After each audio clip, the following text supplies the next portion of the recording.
TDP నాయకులు శ్రీభరత్ మనతో పాటు ఉన్నారు. సార్ చెప్పండి, నారా లోకేష్ గారు బర్త్డే వేడుకలు ఏ విధంగా సెలబ్రేట్ చేస్తున్నారు?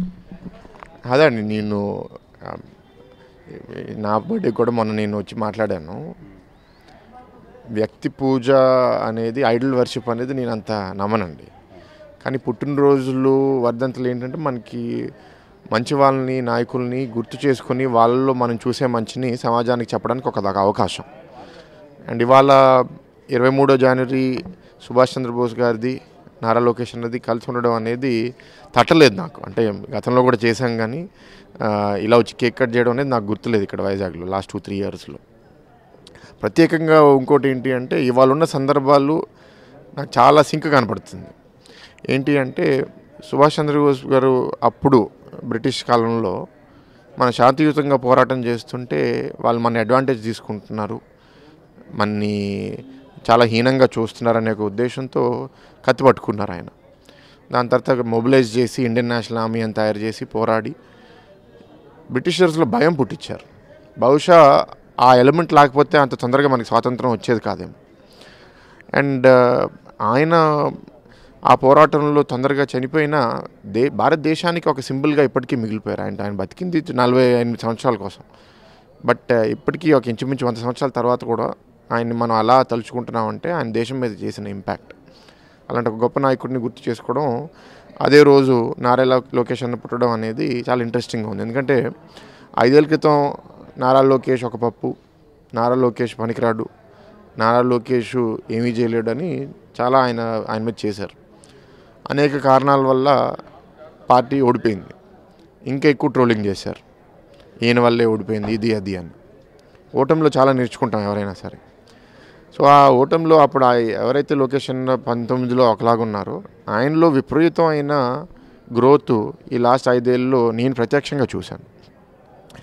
అది సమాజంలో యువగలం రూపంలో ఇంకెక్కువ కనపడింది.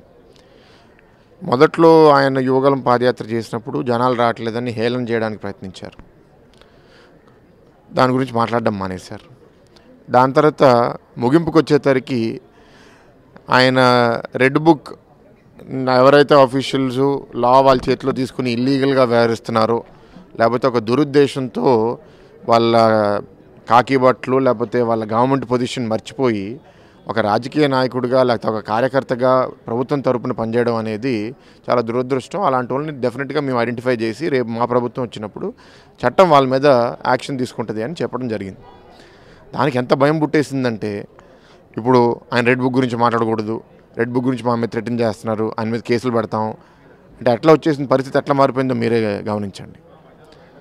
ఆయన చాలా స్పష్టంగా చెప్తున్నాడు, ఆయన ఏమీ ఇల్లీగల్గా ఏం చేస్తా అనట్లేదే. మీరు లా మీ చేతిలో ఎందుకు తీసుకుంటున్నారు? కాన్స్టిట్యూషన్ అనేది ఒకటి ఉంది, దాన్ని మీరు ఫాలో చేయండి. ఇక్కడ మీకు పొలిటికల్ పార్టీ ఏదో ఒక డైరెక్షన్ ఇచ్చి మీరు కార్యకర్తలాగా మీరు వ్యవహరిస్తే ఎవరైనా ఎందుకు టాలరేట్ చేస్తారు? అండ్ ఇంకోటి ఏంటి అంటే, 19లో ఓడిపోయిన తర్వాత యాక్సెసిబిలిటీ, ఆయన మా ప్రాబ్లమ్స్ అర్థం చేసుకోగలుగుతాడా, భవిష్యత్తులో ఒక మంచి లీడర్ అవ్వగలుగుతాడా అని చాలామందిలో అపోహలు ఉన్నాయి.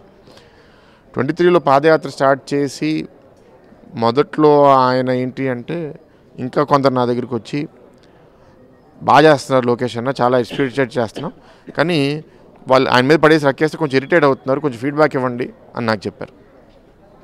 వాళ్ళలో కొందరు మళ్ళీ లాస్ట్ 1 మంత్లో కలిస్తే మీద పడిపోయి ఇది చేసినా అది చేసినా అసలు ఏంటి, అసలు అంత కామ్గా ఉన్నారు, అంత పేషెన్స్ వచ్చేసింది ఏంటి అని వాళ్ళే గమనించారు. అంటే పర్సనల్గా మీ వ్యతిరేక పార్టీలు అయితే పప్పు గిప్పు అని చెప్పి చాలా అంటుంటూ ఉంటారు. అంటే ఒక నాయకుడు కన్నా ఒక కో బ్రదర్, మీకు ఒక పర్సనల్గా కో బ్రదర్, మీరు ఇంకా పర్సనల్గా చూసుంటారు ఆయన మెంటాలిటీ, ఏమంటారు? అదే అన్నానండి, ఎప్పుడైనా సరే ఓటమిలో మనం ఎక్కువ నేర్చుకుంటాం. మనం ఓటమి కోరుకోము, కానీ అది మన చేతిలో ఉండదు. ఓటమి వచ్చినప్పుడు మనం చాలా గమనించాల్సిన అవసరం వస్తుంది. ఓటమిని స్పోర్టివ్గా తీసుకుని దాంట్లో నా లోపాలు ఏంటి, నేను ఎట్లా బాగా చేయొచ్చు అని ఎవరైతే అనుకుంటారో వాళ్ళు సక్సెస్ఫుల్ అవుతారు. ఓటమి వచ్చిన తర్వాత బాధపడి కోప్పడి ఇంకెవరి మీద నిందలేసి వాళ్ళ వల్లే వీళ్ళ వల్లే అని అనుకున్న వాళ్ళు ఎక్కువ ఎదగరు. సో మీరు 19 నుంచి ఇప్పుడు చూస్తే ఆయన లొకేషన్, అవును మాలో కొన్ని లోపాలు ఉండొచ్చు, కొన్ని సరిగ్గా చేయలేదేమో, కానీ కొంత అటువైపు కూడా ప్రాబ్లమ్స్ ఉన్నాయి, అది కూడా మనం ఫేస్ చేసుకోవాలి. ఫేక్ న్యూస్ అని ఇది అది అని అన్నీ ఎదుర్కొన్నవాడే విక్టరు. సార్ మరో 2 నెలల్లో ఎలక్షన్స్ వస్తున్నాయి కదా, లోకేష్ గారి లీడర్షిప్లో ఆయన ఏ విధంగా ముందుకెళ్ళిపోతున్నారు? అదే అండి, మనకి ఇప్పుడు మా లీడర్ చంద్రబాబు నాయుడు గారు ఆధ్వర్యంలోనే మనం అంతా నడుస్తున్నాం. ఇప్పుడు మనకి అలయన్స్ పార్ట్నర్ జనసేన పార్టీ కూడా ఉంది, పవన్ కళ్యాణ్ గారు కూడా మనకు ఒక లీడర్షిప్ వహిస్తున్నారు. వాళ్ళ ఒక గైడెన్స్ బట్టి మనం చేస్తాం. లొకేషన్ ఏంటి, ఒక యువ నాయకుడు, ఒక సింబల్ ఏంటి అంటే రేపు మన ప్రభుత్వం వచ్చిన తర్వాత తెలుగుదేశం పార్టీ మళ్ళీ ఇంకో 40 ఏళ్ళ కోసం నిలబడి పోరాడడానికి ఒక కొత్త ఆర్మీ తయారు చేయడానికి లోకేష్ అన్న పనిచేస్తాడు. మన మీద దాడులు చేసిన వాళ్ళని గతంలో మర్చిపోవడం క్షమించడం కాకుండా ఎవడైతే ఎక్కువ ఎక్స్టెంట్కి వెళ్ళి మన మీద డ్యామేజ్ చేశాడో వాళ్ళని గుర్తుపెట్టుకుంటాము.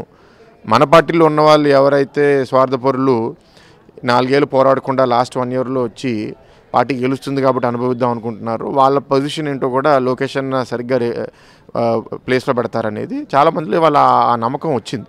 అది ఆయన ఇంప్లిమెంట్ చేయాలని నేను కోరుకుంటున్నాను. సార్ లాస్ట్ అండ్ ఫైనల్, ఇప్పుడు ఉత్తరాంధ్ర పర్యటనలో ఉన్న వైఎస్ షర్మిలారెడ్డి వల్ల టీడీపీకి ప్లస్ అవుద్దా మైనస్ అవుద్దా? తెలియదండి, అవన్నీ నేను అంత విశ్లేషించలేను. అంటే ఇప్పుడు కాంగ్రెస్ పార్టీ ఇక్కడ నాన్ ఎగ్జిస్టెంట్గా ఉంది లాస్ట్ 10 years నుంచి. మరి ఇప్పుడు ఆవిడ రావడం వల్ల ఏం మార్పు జరుగుతుంది, ఎట్లా మార్పు జరుగుతుంది అనేది చూడాలి. ఫైనల్గా లోకేష్ గారు అడుగుజాడల్లో ఒక సోదరుడిగా మీరు వెళ్ళబోతున్నారా? తప్పకుండా అండి, ఎప్పుడైనా సరే. ఎందుకంటే పాలిటిక్స్కి వచ్చేసరికి ఫ్యామిలీ సెపరేట్ కదండి. మా బాధ్యతలు మాకుంటాయి. విశాఖపట్నంలో మూర్తి గారు ఇక్కడ 2 సార్లు ఎంపీ చేశారు అండ్ 40 ఏళ్ళ నుంచి పార్టీని చాలా రెస్పాన్సిబుల్గా లీడర్షిప్ వహించారు. సో ఆ బాధ్యత మాకుంది. అండ్ ఇక్కడ రేపు జరగబోయే రాష్ట్రంలో అప్పుల పాలైన రాష్ట్రంలో విశాఖపట్నమే ఒక అభివృద్ధి కేంద్రంగా కనపడుతుంది. కాబట్టి మంచి అభివృద్ధి చేయాలంటే మేము అందరం కష్టపడి పనిచేయాలి. దానికి తప్పకుండా పార్టీ సపోర్టు, లొకేషన్ సపోర్ట్ కూడా తీసుకుంటాం. Politics is different, personal is different. ఫైనల్గా ఎక్కడి నుంచి పోటీ చేయబోతున్నారు సార్? వైజాగ్ పార్లమెంట్ అండి. ఎప్పటి నుంచి ఆ మాట మారలేదు. మీడియా వాళ్ళు మీరే దాన్ని కొందరు ఇచ్చే ఇన్ఫర్మేషన్ బట్టి మారుతున్నారేమో. వైజాగ్ పార్లమెంట్లోనే పోటీ చేయాలని ఉంది. లోకేష్ గారి కో బ్రదర్ అయిన శ్రీభరత్ అయితే టీడీపీ విశాఖపట్నం నుంచి పార్లమెంటరీ అభ్యర్థిగా నేను కంపల్సరీగా ఇక్కడి నుంచే పోటీ చేస్తున్నాను, అది మీడియా ఎంత సృష్టించినా ఇదైతే వాస్తవం అని చెప్తున్నారు. ప్రధానంగా అయితే లోకేష్ గారి జన్మదినం పురస్కరించుకొని ఈరోజు లోకేష్ గారు జన్మదిన వేడుకలు అయితే విశాఖ టీడీపీ ఆఫీసులో అయితే జరిగింది. లోకేష్ గారు అడుగుజాడలో మేము నడుస్తుంటూ ఉంటాం. అలాగే చంద్రబాబు నాయుడు గారు దిశ నిర్ణయిస్తారు. ఆ విధంగా అయితే మేము వెళ్ళబోతున్నాం. కంపల్సరీగా మేము విజయం సాధిస్తామని చెప్పి శ్రీభరత్ అయితే తెలియజేస్తున్నారు. కెమెరామెన్ సాగర్తో శివరామకృష్ణ RTV విశాఖపట్నం నుంచి. మరిన్ని వీడియోస్ కోసం ఛానల్ ని సబ్స్క్రైబ్ చేయండి. లేటెస్ట్ అప్డేట్స్ కోసం వాట్సాప్ ఛానల్ ని ఫాలో చేయండి.